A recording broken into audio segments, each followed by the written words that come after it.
बिस्मिल्लाहिर्रहमानिर्रहीम। अस्सलाम वालेकुम नाज़रीन, आप यूट्यूब चैनल देख रहे हैं। मैं इमरान ख़ान हूँ। भारत के अंदर जब भी कभी मुश्किल हालात पैदा होते हैं या उन्हें ये लगता है कि तनकीद बढ़ रही है हद से ज़्यादा, तो वो पाकिस्तान के साथ लाइन ऑफ कंट्रोल पे हालात को ख़राब करता है और इससे वो ये अचीव करते हैं कि वो अपनी कौम की, अपने मीडिया की और अपने लोगों की जो तवज्जो है वो हटाकर किसी और तरफ कर देते हैं। इस वक्त भारत में बड़ी मुश्किल है। किसानों ने ज़बरदस्त किस्म की एहतजाजी तहरीक चलाई है। लाखों ट्रैक्टर, बेशुमार ट्रांसपोर्टर्स, इवन बैंक की तंजीमें, बहुत सारी और यूनियंस, वो सारी किसानों के साथ खड़ी हो गई हैं।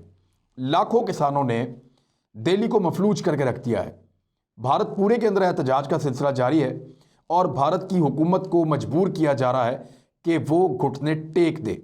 जो साहूकार हैं या कॉरपोरेशंस हैं, उनको जो फ़ायदा पहुंचाया जा रहा है और किसानों के हक पर भारत की हुकूमत ने जो डाका डालने की कोशिश की है, उस पर किसान सरापा एहतजाज हैं और ज़ोर लगा रहे हैं। इनमें मुसलमान किसान भी हैं, सिख किसान भी हैं, हिंदू किसान भी हैं और दीगर मज़ाहिब से ताल्लुक़ रखने वाले भी हैं। सिखों की एक बहुत बड़ी तादाद है और वो वहाँ पे अब खालिस्तान के नारे भी लगा रहे हैं, क्योंकि ज़्यादातर जो किसान हैं या अनाज है जो भारत में पैदा होता है वो हरियाणा में, पंजाब में, इन इलाकों में पैदा होता है और इनका बड़ा बुनियादी रोल है पूरे भारत को खुराक देने के हवाले से। तो अब उनके हक पे जब डाका डाला जा रहा है तो वो निकल आए हैं। जो दिल्ली के अंदर केजरीवाल साहब हैं, जो वहाँ के वज़ीर आला हैं, उनको हाउस अरेस्ट कर दिया गया है, यानी वज़ीर आला ही हाउस अरेस्ट। ये तो भारत की सूरत हाल है। इससे ज़्यादा बुखलाई हुई और बुरी सूरत हाल भारत ने इससे पहले शायद एहतजाज के हवाले से अपने मुल्क में कभी नहीं देखी। हालांकि बहुत बड़े बड़े एहतजाज हुए हैं, लेकिन ये उन सब एहतजाजों के ऊपर बाजी ले गया है, क्योंकि मामला किसान का और किसान की सरजमीन का है जो उससे छीनने की तैयारी की जा रही है और मुश्किल तरीन कवानीन के बाद किसान को बेयारो मददगार किया जा रहा है। अब इस तरह की सूरत हाल में पाकिस्तान का मीडिया लगातार ये रिपोर्ट कर रहा है और पाकिस्तान के इंटरनली कुछ इदारों ने ये रिपोर्ट्स जारी की हैं कि भारत की तरफ से सर्जिकल स्ट्राइक का खतरा है या फॉल्स फ्लैग ऑपरेशन का खतरा है। भारत उसको सर्जिकल स्ट्राइक कहता है। एक्चुअली सर्जिकल स्ट्राइक होती क्या है, क्योंकि भारत ने 2016 में एक सर्जिकल स्ट्राइक की थी पाकिस्तान पे मुबैना तौर पे, जो भारत का क्लेम है। उसकी हकीकत मैं आपको भी बताता हूँ, लेकिन सर्जिकल स्ट्राइक की पहले आप डेफिनेशन देख लें वो होती क्या है, ताकि आसानी से हम बताएं कि भारत ने क्या किया था। अ surgical strike is a military attack which is intended to damage only a legitimate military target with no or minimal collateral damage to surrounding structures, vehicles, buildings or the general public infrastructures and utilities। ये मामला ये है कि जो surgical strike होती है वो एक ऐसी स्ट्राइक है जो मिलिट्री टारगेट के ऊपर की जाती है और इसमें कोशिश होती है कि आसपास कहीं पे किसी का कोई नुकसान या तो हो ही ना, अगर हो तो बहुत कम हो। भारत ने 29 सितंबर 2016 को, जब इससे पहले उड़ी के अंदर भारतीय फौजियों के ऊपर मुजाहिदीन ने अटैक किया और 18 भारतीय फौजी उसमें मारे गए, उसके बाद रिएक्शन के तौर पे उसने पाकिस्तान पे इल्ज़ाम लगाया और पाकिस्तान के ऊपर उन्होंने अटैक कर दिया। ये लाइन ऑफ कंट्रोल के ऊपर बम्बारमेंट या शेलिंग या गोलाबारी हुई थी। कुछ जगह से भारतीय फौजियों ने आगे आने की कोशिश की और उनको पाकिस्तानी फौज ने वापस धकेल दिया। ये मामूल की झड़पें हमें महसूस हुई। हमें ऐसा लगा कि जैसे नॉर्मली झड़पें हो जाती हैं लाइन ऑफ कंट्रोल पे, ये वैसी ही झड़पें हैं। लेकिन भारत ने 29 सितंबर को ये ऐलान कर दिया कि हमने पाकिस्तान पे सर्जिकल स्ट्राइक की और उसके नतीजे में बहुत सारे हमने मिलिटेंट्स मार दिए हैं, बहुत सारे अस्करियत पसंद हमने मार दिए हैं। अब सर्जिकल स्ट्राइक ऐसी स्ट्राइक होती है जिसमें आप एक कमांडोज को या फौजियों को, जो इंतहाई ट्रेंड फौजी होते हैं, उनको आप एयर ड्रॉप करते हैं, यानी आप वहाँ पे लेकर जाते हैं हेलीकॉप्टर को या C-130 को या इस तरह के तैयारों को, और हवा से आप फौजियों को मखसूस इलाके में गिराते हैं। फौजी वहाँ पे जाके एक सर्जिकल स्ट्राइक करते हैं, मैक्सिमम डैमेज करते हैं, नुकसान करते हैं और फिर कामयाबी के साथ वापस आ जाते हैं। इसको कहा जाता है सर्जिकल स्ट्राइक। भारत ने दावा भी ऐसा ही किया था, लेकिन जब BBC के लोग, जो भारत के बड़े पसंदीदा हैं, जो उनके नुमाइंदे वहाँ पर पहुँचे तो उन्होंने कहा हमने सारा इलाका देखा, लोगों से बात की, कुछ जगह पर झड़पें हुई, भारतीय फौजियों ने आगे आने की कोशिश की, लेकिन वहाँ पे पाकिस्तानी फौजियों ने उनको रिस्पांस दिया। 2 पाकिस्तानी फौजी शहीद हुए, 9 पाकिस्तानी फौजी ज़ख्मी हुए और 8 पाकिस्तानी फौजियों के मुताबिक 8 भारतीय फौजी मारे गए। जबकि वहाँ पे ज़ख्मियों की तादाद इससे ज़्यादा थी। उनका एक फ़ौजी पकड़ा भी गया था। ये बीबीसी ने रिपोर्ट किया और बीबीसी ने बताया कि ऐसा कोई सबूत नहीं मिला कि कोई सर्जिकल स्ट्राइक हुई है या कोई अस्करियत पसंदों के ऊपर भारतीय आए और उन्होंने आके हमला किया। अच्छा, ये उड़ी वाले हमले के बाद ये हुआ था। उसके ठीक 3 साल के बाद पुलवामा में एक अटैक हुआ और 40 भारतीय फौजियों को मार दिया गया खुदकुश हमले में। और ये हमला भी मुजाहिदीन ने वहाँ प्लान किया था, उन्होंने टारगेट किया उनको और 40 भारतीय फौजी मार दिए। फिर इल्ज़ाम उन्होंने पाकिस्तान के ऊपर लगाया और 26 फरवरी को अंधेरे के अंदर पाकिस्तान में अपने जहाज़ भेजे और जहाँ पे वो अपना पे लोड गिराकर जब पाकिस्तान की एयरफोर्स मुतहर्रिक हुई तो वापस भाग गए। कुछ नहीं किया, कोई नुकसान नहीं किया और फिर कह दिया जी हमने 300 वहाँ पे अस्करियत पसंद मार दिए हैं। फिर सारी दुनिया के मीडिया को भेजा गया, उन्होंने कहा कुछ भी नहीं है, वहाँ पे हुआ ही कुछ नहीं, सिर्फ चंद दरख्त हैं जिनके ऊपर पे लोड अपना गिरा के, पे लोड कहते हैं इजाफी फ्यूल को, वो गिरा के भाग गए। अब पाकिस्तान ने उससे अगले दिन 27 फरवरी को बदला लिया, अपने तैयारों को भेजा मकबूजा कश्मीर में। वहाँ जाकर उन्होंने टारगेट किया, वार्न किया, खाली इलाकों में बम्बारमेंट की। वापस आ रहे थे तो भारतीय तैयारे जो वापस आए उनमें से एक तैयारा तबाह कर दिया और भारत की पहली सर्जिकल स्ट्राइक उस दिन हुई। यानी जो 2016 में उन्होंने कहा कि उन्होंने सर्जिकल स्ट्राइक किया जिसमें उन्होंने एयर ड्रॉप किया अपने फौजियों को, तो भारत का पहला फौजी जो एयर ड्रॉप हुआ पाकिस्तान में उसका नाम है अभिनंदन। ये जो एयर ड्रॉप का सिलसिला था जो 2016 में उन्होंने क्लेम किया था वो तब नहीं हो सका, लेकिन 2019 में 27 फरवरी को उन्होंने अपना फौजी एयर ड्रॉप किया, लेकिन उसका जहाज़ भी यहाँ तबाह हो गया और अभिनंदन पकड़ा गया। उसने चपेटें खाई वहाँ पे लोकल से, फिर उसके बाद फौजियों ने उसको बचाया, फिर वापस उसको भारत के हवाले 1 मार्च को कर दिया गया। तो बहरहाल ये उनकी सर्जिकल और एरियल स्ट्राइक का ये सारा का सारा मुद्दा है। अब भारत के ऊपर दोबारा दबाव है, किसानों ने उनके नाक में दम कर दिया है और तवज्जो हटाने के लिए, मीडिया की तवज्जो हटाने के लिए, भारतीय लोगों को दोबारा से इकट्ठा करने के लिए वो पाकिस्तान के खिलाफ नफरत को इस्तेमाल करेंगे और इसको इस्तेमाल करने के लिए वो पाकिस्तान के खिलाफ एक और फॉल्स फ्लैग ऑपरेशन की प्लानिंग कर रहे हैं।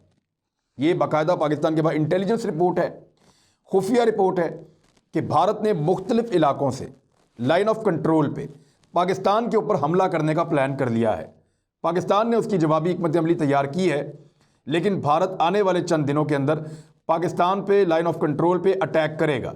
वो शरारत किस नौयत की होगी इसके बारे में भी कुछ कहा नहीं जा सकता, लेकिन पाकिस्तान की ISI के पास, पाकिस्तान की इंटेलिजेंस एजेंसीज के पास मुकम्मल तफसीलात मौजूद हैं कि किस तरीके से भारत ने क्या क्या प्लान किया है और लाइन ऑफ कंट्रोल पे और उसकी सराउंडिंग में वो किस किस्म की शरारत कर सकता है। वज़ीर-ए-आज़म पाकिस्तान इस हवाले से गुज़िश्ता 2 सालों से ख़बरदार कर रहे हैं। ख़ास तौर पे इस साल के मिड में वज़ीर-ए-आज़म ने साफ कहा था कि भारत पाकिस्तान के ऊपर एक फॉल्स फ्लैग ऑपरेशन का प्लान कर रहा है और हम उसको मुंह तोड़ जवाब देंगे, हमें वो जवाब देना पड़ेगा। अब भारत के पास इसके अलावा कोई चारा नहीं है कि वो अपनी आवाम की तवज्जो हटाए। एक वो ये कर सकता है कि लाइन ऑफ एक्चुअल कंट्रोल के ऊपर लड़ाई छेड़ सकता है, उसको बिल्कुल वारा नहीं खाती।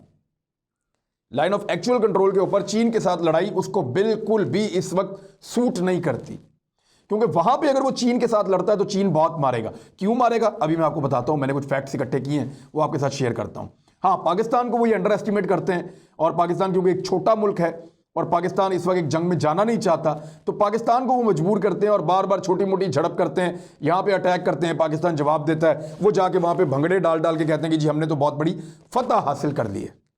तो अपनी कौम को भी मामू बनाते हैं, अपने मीडिया को भी बेवकूफ़ बनाते हैं और मिलजुल के थोड़ा टाइम गेन कर लेते हैं जब भी कोई इशू उठता है। तो अब ये किसानों वाले इशू के अंदर बहुत ज़्यादा इस बात के इम्कानात हैं कि भारत एक सर्जिकल स्ट्राइक कर सकता है यहाँ पे, लेकिन इस दफ़ा सर्जिकल स्ट्राइक अगर भारत ने की तो उसको बहुत महंगी पड़ेगी। इस दफ़ा मुजाहिदीन जो हैं वो बहुत बढ़ चढ़ कर भारतीय फोर्सेस पे हमले कर रहे हैं। कश्मीरी मुजाहिदीन अपनी आज़ादी हासिल करने के लिए बहुत ज़ोर लगा रहे हैं और पाकिस्तान की पूरी हमदर्दियाँ उनके साथ हैं। दूसरी जानिब अगर भारत ऐसी कोई स्ट्राइक करता है या इस तरह का कोई फॉल्स फ्लैग ऑपरेशन करने की कोशिश करता है तो पाकिस्तान शायद इस मरतबा इस मौके को ज़ाया नहीं करेगा, क्योंकि चीन के साथ भी भारत के हालात बहुत ज़्यादा ख़राब हैं और चीन भारत के असाब पे सवार है। चीन ने अब क्या किया है, ज़रा भारत के पूरे मैप के ऊपर आप गौर करें, गौर से आप देखें कि भारत कहाँ कहाँ से फंस गया है। मैं 2 जगहों का जिक्र करूँगा ज़्यादा, लाइन ऑफ कंट्रोल और लाइन ऑफ एक्चुअल कंट्रोल। उसके अलावा भारत के कुछ सरहदी इलाके हैं जहाँ पर उनके लिए बहुत बुरी खबरें हैं। नंबर 1 आप शुरू हो जाए म्यांमार से। म्यांमार, जिसको आप बर्मा भी कहते हैं, इसकी सरहदें भारत के साथ लगती हैं। ये इस तरफ से भारत के साथ लगता है और भारत के जिन इलाकों के साथ ये अटैच है वो भारत की वो 7 रियासतें हैं, यहाँ पे आसाम है, मणिपुर है और दीगर 7 रियासतें हैं यहाँ पे, जिनके साथ अरुणाचल प्रदेश है। तो ये जो 7 रियासतों के साथ म्यांमार लगता है, म्यांमार की इस पट्टी पे कुछ ऐसे ग्रुप्स मौजूद हैं जो भारत के अंदर भी हैं और बर्मा के अंदर भी हैं।